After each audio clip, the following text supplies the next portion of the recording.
Stuart, I've got a question. How do you successfully be in this world without being emotionally involved with the chaos that we have today in the world?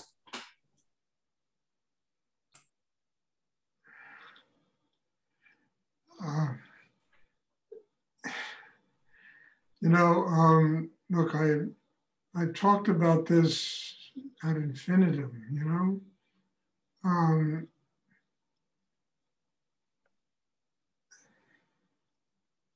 I don't know what to add new to this. I try to make it very clear how essential it is that we have built inside ourselves a system that can enable us to live in the world, to be free of the world at exactly the same time. That's what these classes are about. That's what the meditation is for.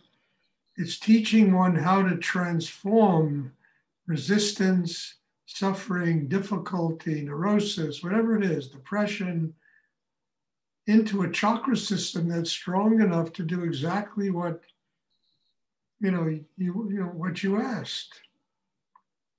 It takes time, it takes a lot of work, and I don't know another way to do it, because I would say 9/10 of the population of this planet are swept away in the drama, the Maya, the illusion of life. And then you have time, you have age, time is like an enemy if you don't do something to develop your inner life. People live paralyzed by getting older, by death, by all of that kind of stuff. And so time itself is something that can free you if you use it consciously by developing an inner life, or it's something that paralyzes people and cripples them. So I don't know what else to say about this. Tony was talking to me earlier, said that I have the patience, unbelievable, because everybody asks almost the same kind of question. How do I do that, And there's it's not like you want to have light in a room, you flick a switch. It doesn't work that way.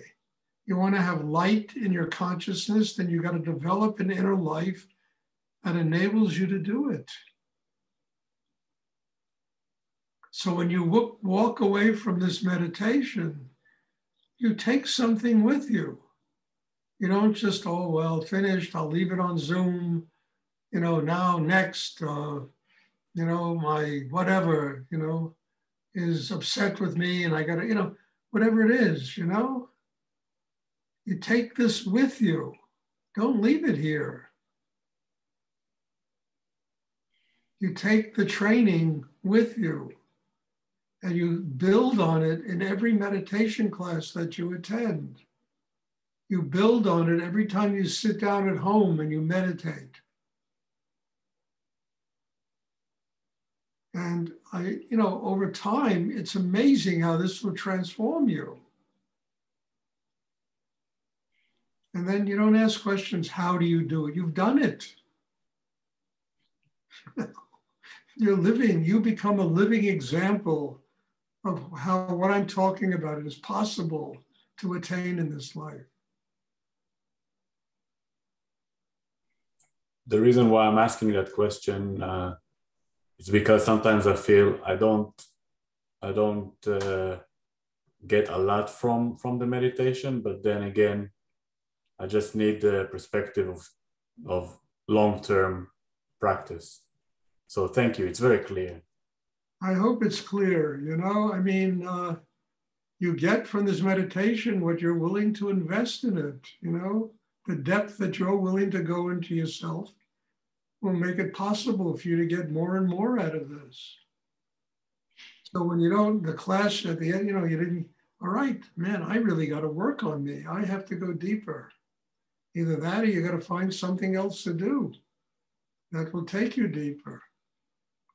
What I do doesn't work for everybody. But if it works for you, you got to do it in a very profound way. And I think it works for you, Oprah. I see you in every class. You're here. You contribute. You do whatever you possible for you to do to make sure that I sustain these classes. Now, don't leave behind the intensity of this energy. Take it with you.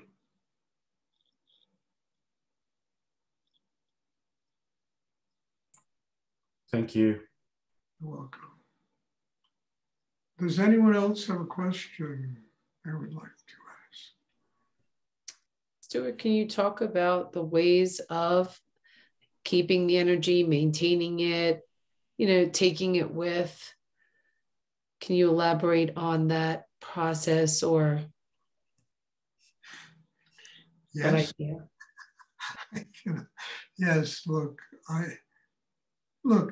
I mean, this is not like some schematic in a book on metaphysics, where they outline the cosmos and this, and it's all heady stuff. And, it's not like that. It's a gradual development of an inner life, having patience with your limitations, and knowing that if you continue to work on yourself, your inner life will develop. And then in time, you begin to, you just live this way.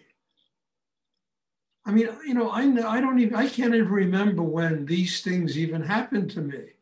All I know is one day I was living this way. It was an outgrowth of a very serious and still very serious depth of work that I do on myself that enables the chakra system to develop, and to a level that I can live that way. I can take it with me. I don't throw it away on nonsense. I don't throw it away because of somebody else's tension, somebody else doesn't like me, I don't throw it away because there's financial problems, and, because I know the only way of dealing with those things is through the strength that I build inside myself. And more than anything else, I will never take it for granted. I mean, look, I come to more of these classes than anyone that I know. There's got to be a reason for that.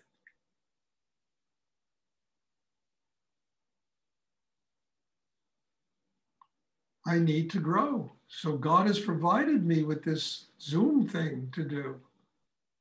And I am so grateful that this has taken place because it really gives me the opportunity to work in enormous depth on myself. And then I don't throw it away. There's always problems. You think I live without problems? There are problems all the time. Family problems, money problems, whatever. There's always something. But none of it really takes my energy from me. I just deal with them as they come up.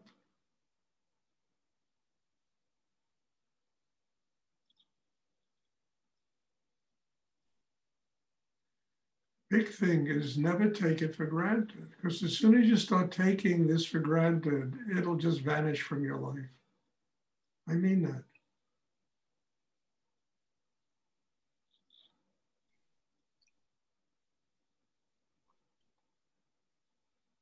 And then I promise you, everyone, I don't care how deep you go in these classes and how you will be tested. You could get into a taxi cab and the taxi cab driver is a lunatic. And you suddenly lose it, start screaming at him, I mean, God knows what things the universe sends into our lives. COVID, for God's sake. There's a place, people have to walk around with masks. Everybody looks like the Lone Ranger, It's ridiculous. You think, I don't like wearing a mask. I never got vaccinated in my life until all this stuff started happening.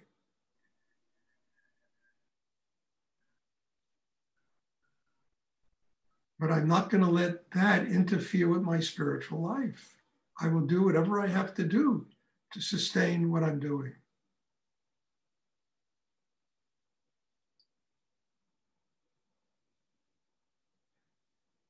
I mean, I can't remember a couple of years that were more difficult than the last few years.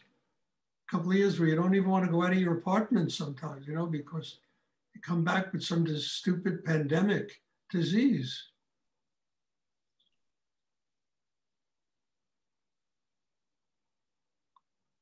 That's enough to get anybody. People are angry. They're in Canada. I was reading, you know, Canada, here, there, everybody is screaming, you know, it's enough already. And it is enough already. But I'm not going to scream about it. I'm just going to do what I have to do in order to sustain the work that takes place in every one of these meditations without getting angry at the world. It doesn't solve anything.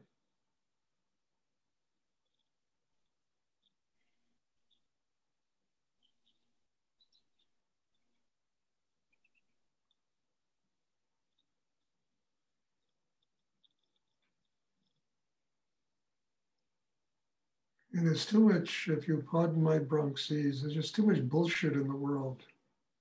Mostly because people have no consciousness, they have no inner development. They're trying to tell other people how to live and fix their lives. And meanwhile, they're all crazy inside. They themselves completely neurotic inside. Meanwhile, everybody knows what's right for everybody else. Nobody ever takes a good look in the mirror and says, what do I have to do to fix me? Because that really is the solution.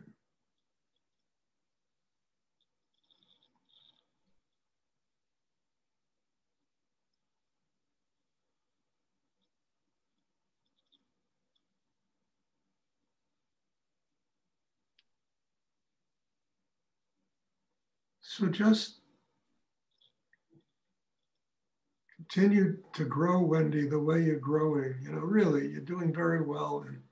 And just, you know, when you leave, take this with you. Don't leave it behind. Don't get upset if dumb things happen that get you, you know, ordinarily would get people, you know, all right, it'll pass. Everything, you know, this too shall pass. Everything passes.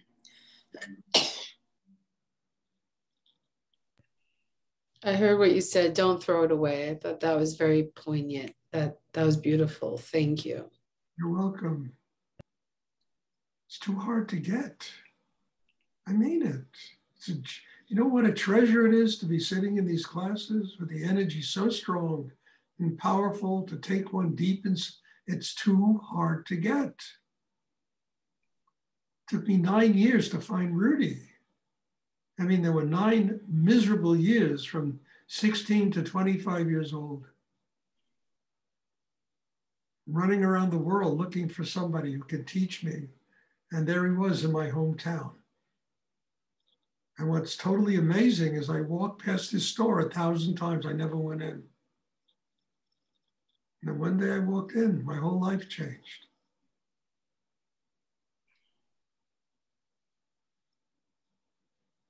I wasn't ready. 1,001 time I was ready. I've been through enough bullshit to say, Stuart, you got to start listening to somebody who has wisdom.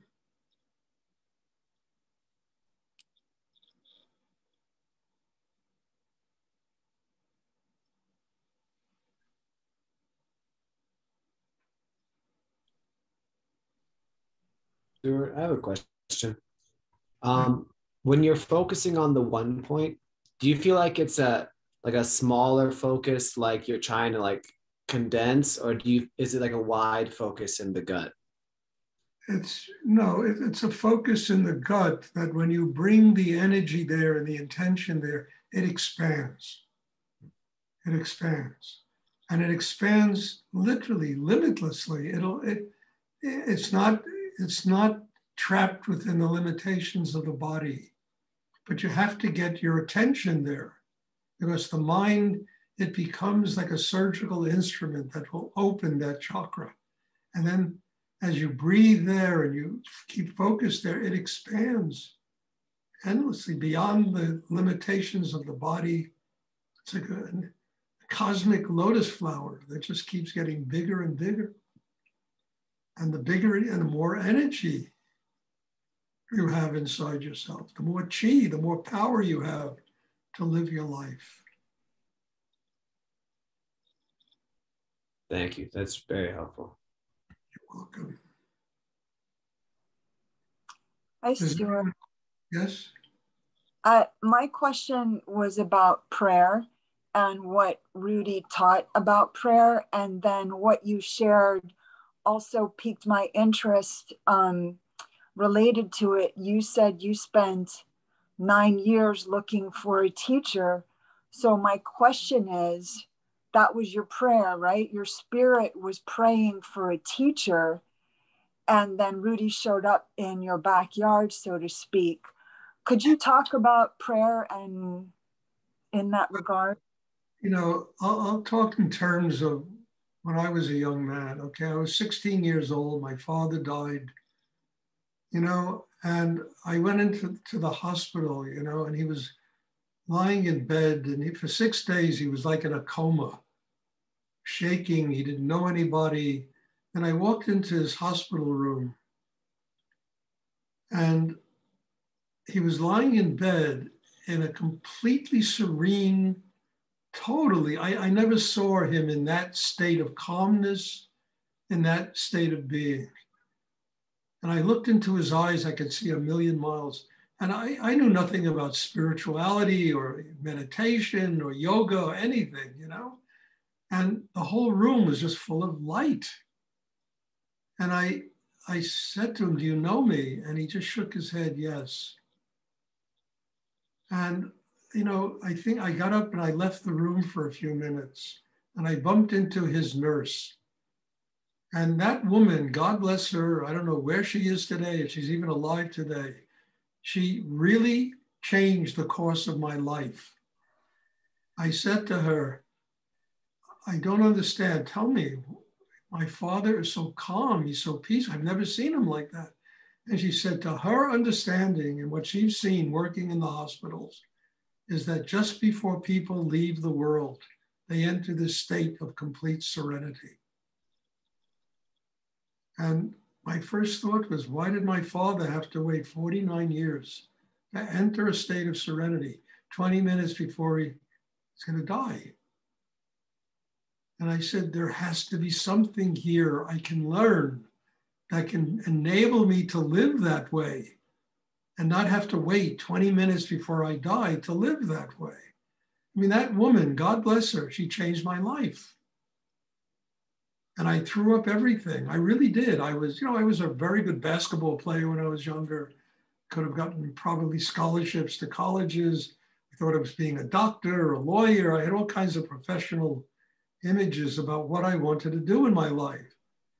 And I threw it all up.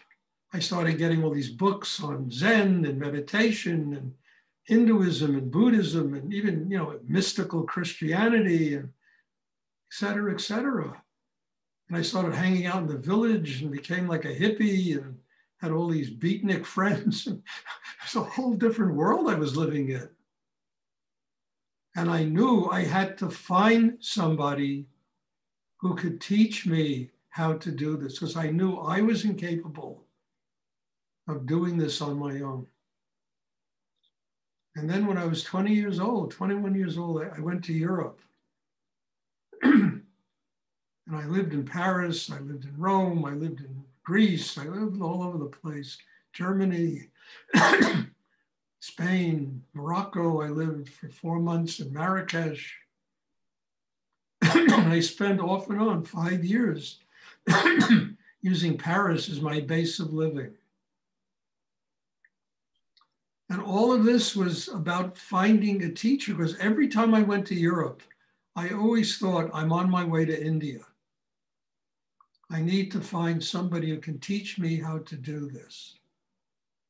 I never made it to India. I made it into a Spanish jail when I was 25 years old, you know, trying to bring keef, you know, into Spain from Morocco. Thank God I spent like 3-4 weeks there, and they let me go. And again, I kissed the floor and I said, Stuart, you have reached the bottom of your life. You have gone to the bottom of your life. And it was kind of prayer, because I'm sitting in this cell and the only book I had was the Bhagavad Gita, which I probably read through 5 times while I was there. And praying and meditating and trying to reach God. And then when I went back to the States, 3 weeks later, I met Rudy. And boy, was I ready to meet Rudy, because I had tried everything.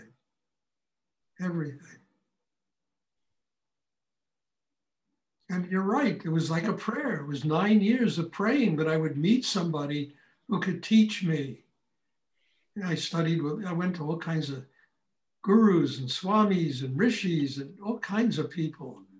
And I could never connect with anybody. And I walked into Rudy's gallery and bingo, it was like magic. And from that day on, he and I mean, it was like a father-son relationship. We were very, very close. And I said, Stuart, you have found the person in your life who can truly teach you how to get to God. You are not going to blow this. You have blown everything in your life. You're not going to blow this. Whatever you have to do to learn from this person, you will do. It doesn't matter what. You will do. And there was 6 years of that until, this Monday, the day of his samadhi, we're in an airplane with him, flying. I mean, I don't know how many of you read that story I wrote called Rudy, it's like it was like an allegory, it was so strange. And we hit a mountain.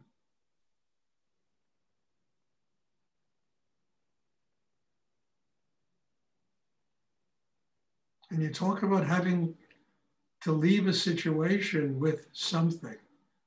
And my realization was, Stuart, now you'll find out what the last 6 years were really about. Can you continue to do this inner work? Can you continue, to do this depth of work on yourself, nurture other people, serve God in the world? Rudy is not here to break your ass anymore. You're going to have to let life do it now.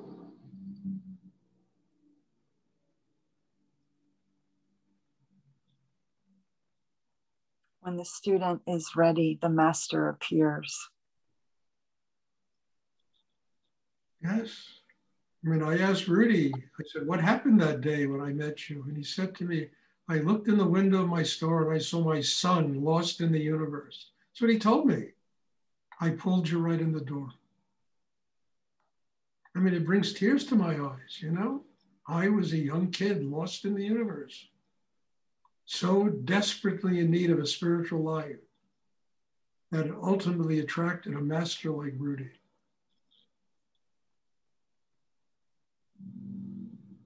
And I love that you went past his door so many times, but it was only when you were ready. I lived 15 minutes away from where he had his gallery.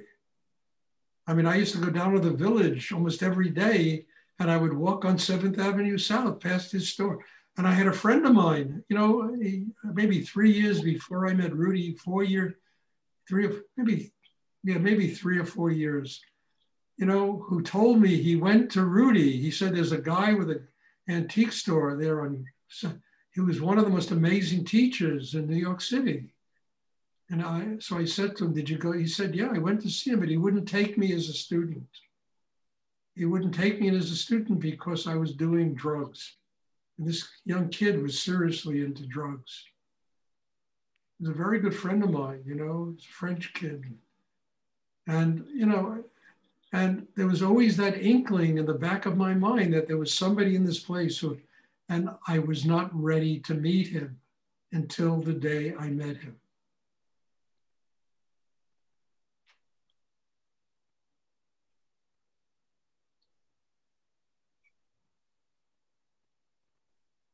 And to this day, I do what I do out of just endless gratitude.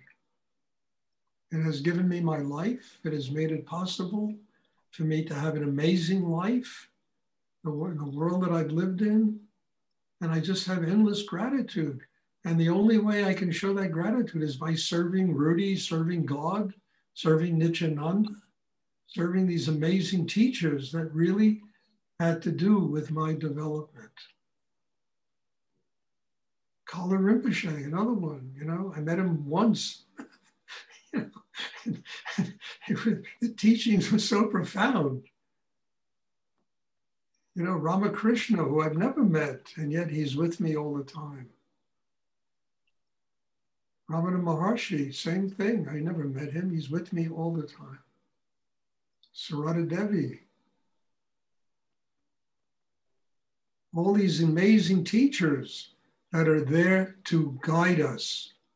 They are there to guide us, and where they guide us is into the arms of God. And then we have to do whatever it's necessary for us to do here in order to follow that guidance.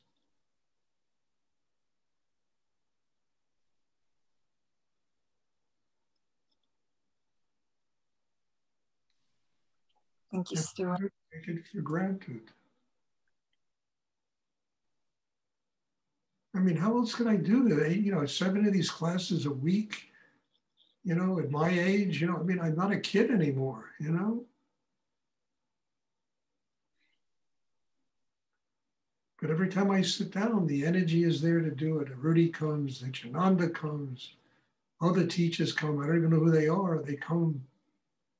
And I ask them, give me the energy, give me the strength to do what I have to do in my life at this period of my life.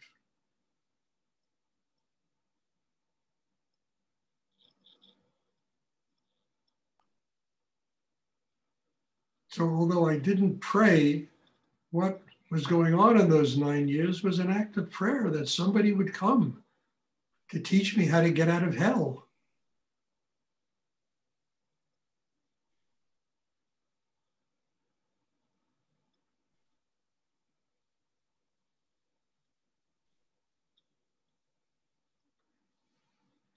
Does anyone else have a question they would like to ask?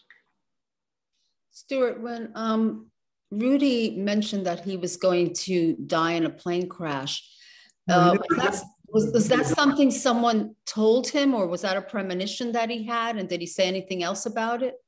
He never said he was going to die in a plane crash. He said he was going to be in a plane crash. Oh.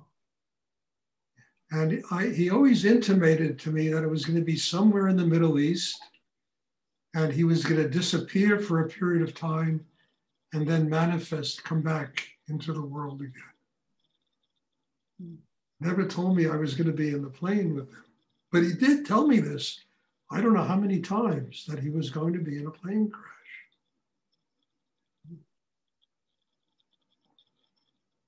And never mentioned dying in the plane crash. And it was premonition. I don't think anyone ever told him that. Life was premonition. I mean, he was told by psychics and all these Gurdjieff people that he has to go to New Zealand to study Park Subud, you know, but if he stays in New York, he's going to die in a year. He was told this by all these Gurdjieff people and psychics in New York. So he gave up his business, he gave up everything. And he was on his way to New Zealand to study this, I don't even know what it is, Park Subud. He was going to study. And he went to India, and he was in Bombay, and a friend of his said, no, let's go to Ganeshpuri. You have to meet this Swami there, Swami Nityananda. And he went to Ganeshpuri. And one meeting with Nityananda completely transformed his life. All his plans changed, everything. He went back to New York, started teaching again, opened his business again. You know, I mean, that's how it works. You know, that's really how it works. It's not anything you can plot out in your brain. It's what happens to you and what you do with it when it happens. You take it for granted, then you blow it off. Or do you listen? I mean, it happened with Kala Rinpoche and me when I met him. And I said, should I move back to New York? And he said to me, yes, you have to move back to New York. It's 9 o'clock. If you live in New York, your teachings will be known all over the world. And that was really the impetus that made me finally decide to leave Denton, Texas.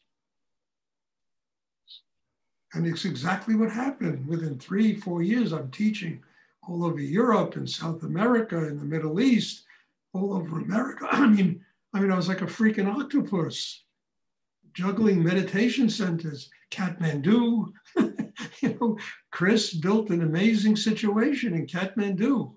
Memorable. What she did there was extraordinary. Bringing together so many people from different castes, running a safe house for children that were that could have been prime victims for the sex trade in India and Nepal. I mean, what she did there was totally amazing.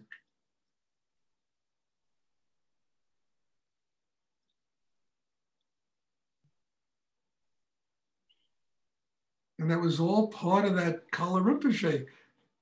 Back to your teachings will be known all, and my God, everywhere.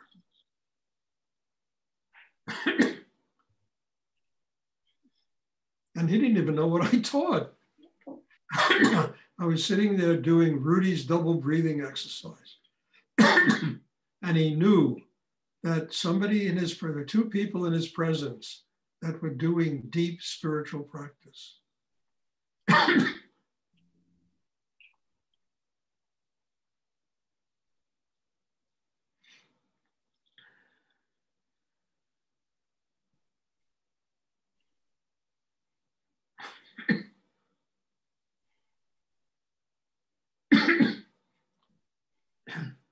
Does anyone, excuse me one second. Does anyone else have a question they would like to ask?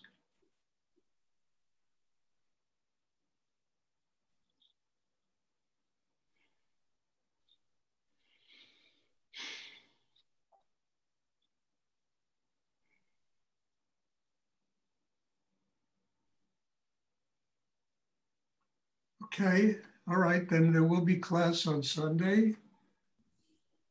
Wow, it's been quite a session. God bless you all and thank you. And I keep ending this way. I feel like a broken record, but just got to say it. I am so grateful to be here, to be sitting with all of you, to see the depth and quality of the work that you're doing on yourself, which is helping me to grow. So God bless you all. Thank you. And I'm looking forward to seeing everyone on Sunday. And Monday we'll have that special class. People say, how do I prepare? Just do your inner work. Come with an open heart. Come to learn. And, I'll see you on Sunday. Thank you. Bless you. Thank you, Stuart. Thank you, Stuart. Thank you, Stuart. Bye. Nate.